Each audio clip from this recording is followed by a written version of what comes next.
Welcome back, everyone.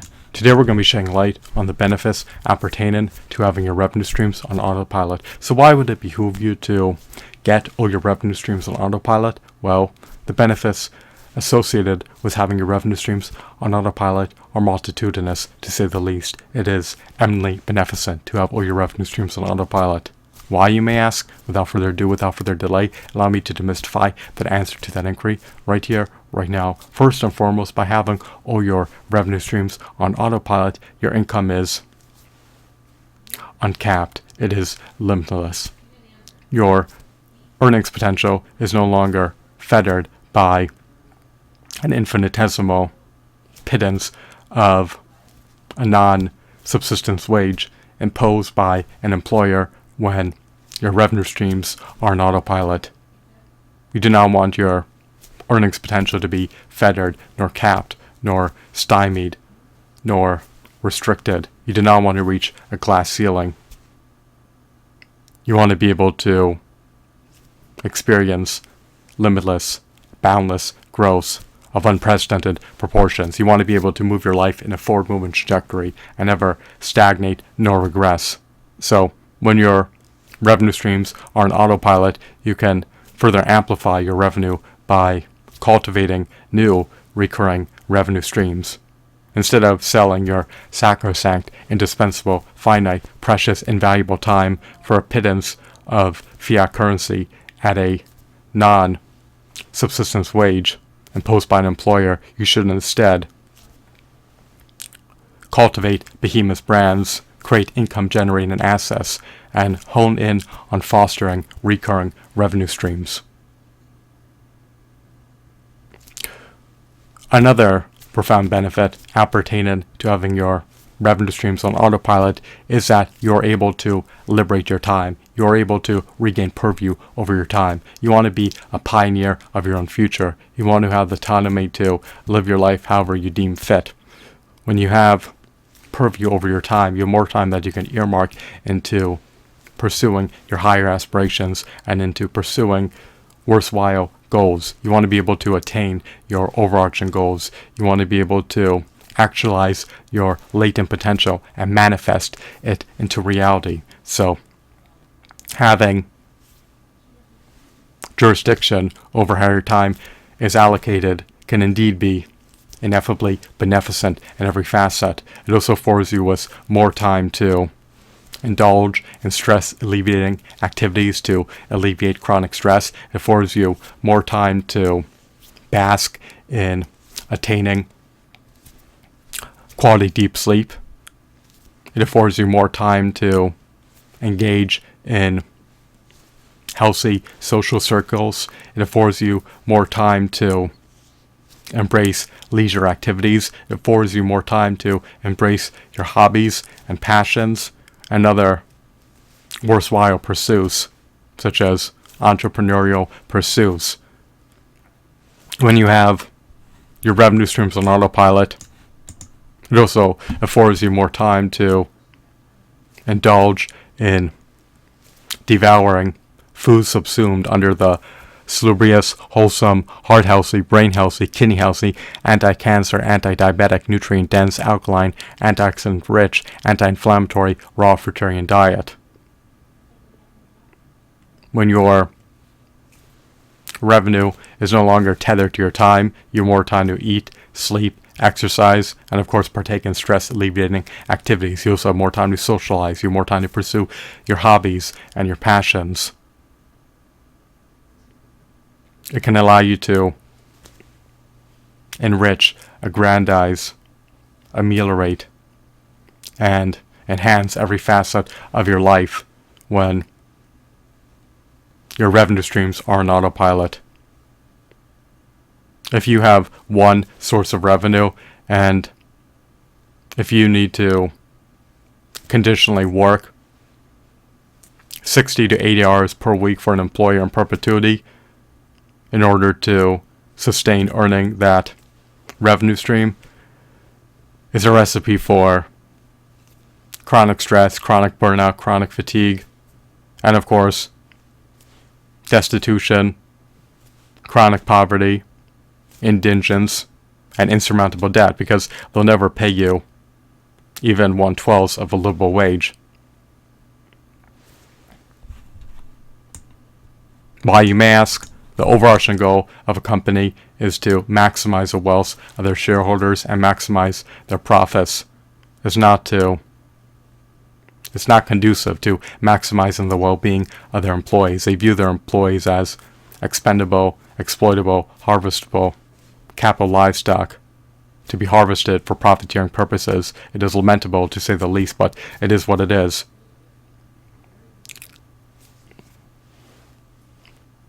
The interest of an employee and an employer are diametrically opposed to one another. An employer always wants to pay an employee the absolute minimum amount of revenue for the maximum amount of time worked, whereas the employer wants to be able to receive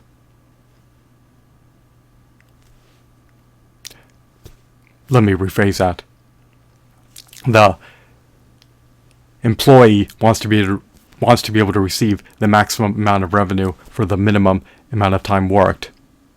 And the employer, as I stated earlier, wants to be able to pay the minimum amount of revenue for the maximum amount of time the employee works. So, in an employer market, the employers have all the leverage, they hold all the cards, and the employee acquiesces, they concede to working these dead-end, harrowing, dispiriting, unfulfilling, undesirable, ineffably agonizing, brutally wretched, minimum wage, dead-end jobs just for a pittance of a non-subsistence wage.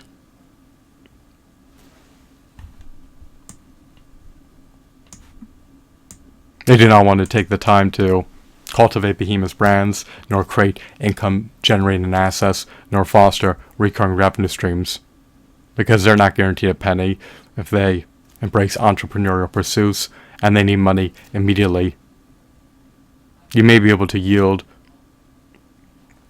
a positive return on time investment on the back end if you're profoundly successful as an entrepreneur. However, it may not pan out to you generating substantial revenue on the front end, because it could take 3 to 15 years of strategic hard work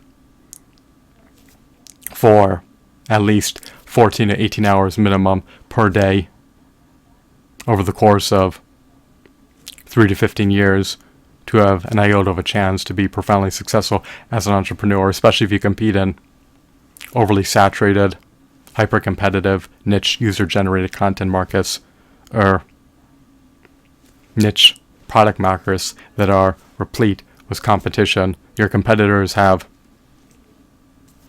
ample, potent competitive advantages. They often have sizable customer bases. They often have attained substantial brand recognition. They often have attained strong brand loyalty, and they often have attained robust brand equity. Furthermore, they also have a host of innovative product offerings. It can be arduous to have your brand build traction and amplify its market share, especially when you're vying for market share in highly competitive markets that are replete with fierce competitors who will do everything in their purview to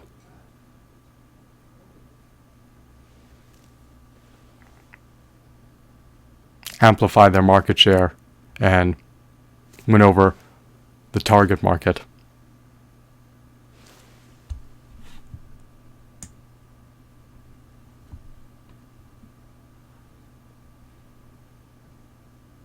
So, moreover, based on the pay grade of the CEO, they deem 2 hours of the system manager's time to be worth 1 second of the CEO's time. Therefore, they deem the CEO's time to be worth at least 743,000% more than the system manager's time, based on the disparity in the pay grade between the CEO and the system manager. So if you were to work for a company for 50 years full-time, or half of a century full-time, or 5 decades full-time, over the course of 104,000 hours, you will still gross less revenue than the CEO grosses in under 15 hours. That's a disparity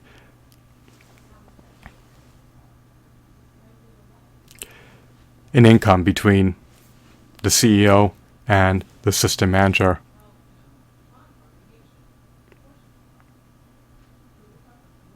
In about 4 seconds, he can gross just as much as an assistant manager grosses in an 8-hour time window. So do not depend on an employer to furnish you with a livable wage, let alone a subsistence wage.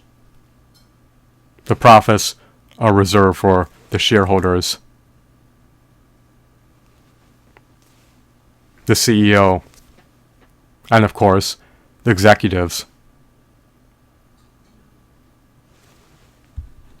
Even though the employees are the backbone of the company's profound success.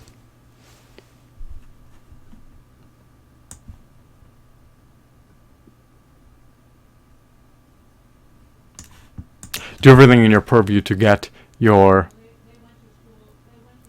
revenue streams on autopilot, so that you can not only regain purview over your time, but so that you could also live a more meaningful, fulfilling life and actually indulge in living your life rather than just living to work. There's more to life than just groveling at an employer's feet for 60 to 80 hours per week in perpetuity.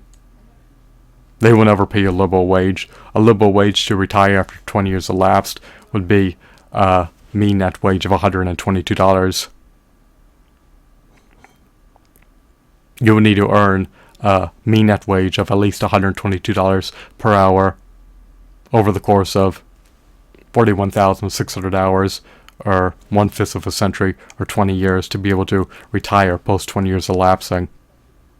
If you earned at least a mean net wage of $122 per hour, then by the time you retired, you would have been able to save and invest at least $3,600,000 in the equities market, which would afford you the opportunity to receive $6,000 in dividend payouts per month, or $72,000 in dividend payouts per year post-retiring after 20 years elapsed. However, since an employer is reticent about paying you a livable wage, since they have an aversion to paying their employees a livable wage, let alone a subsistence wage, you have a 0% chance of retiring if you work a real private sector job based on voluntary demand on behalf of an employer.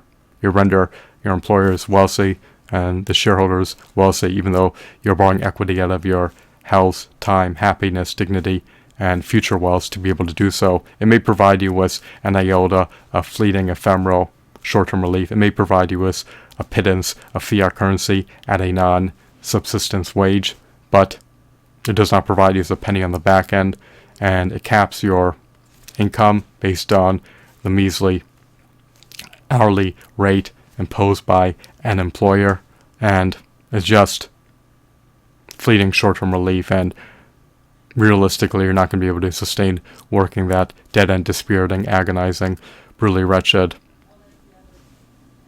minimum wage job for the entirety of your lifetime. Doing so is laborious, strenuous, dispiriting.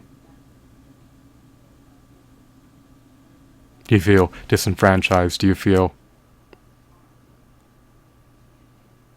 bereft of your stamina, energy, vigor? Perhaps nothing salubrious can ensue from working a dead-end, dispiriting, agonizing, debilitating, really wretched job, especially for a prolonged period of time.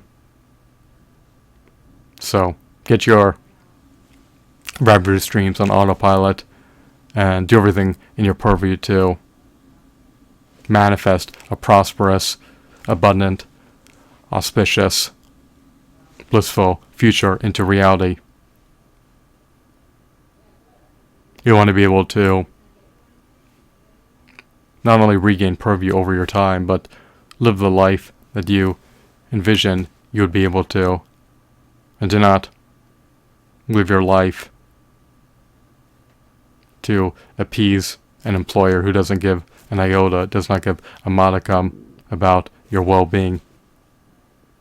There's no reciprocity between the employer and the employee. The employee does all the grueling, hard work. He endures all the drudgery.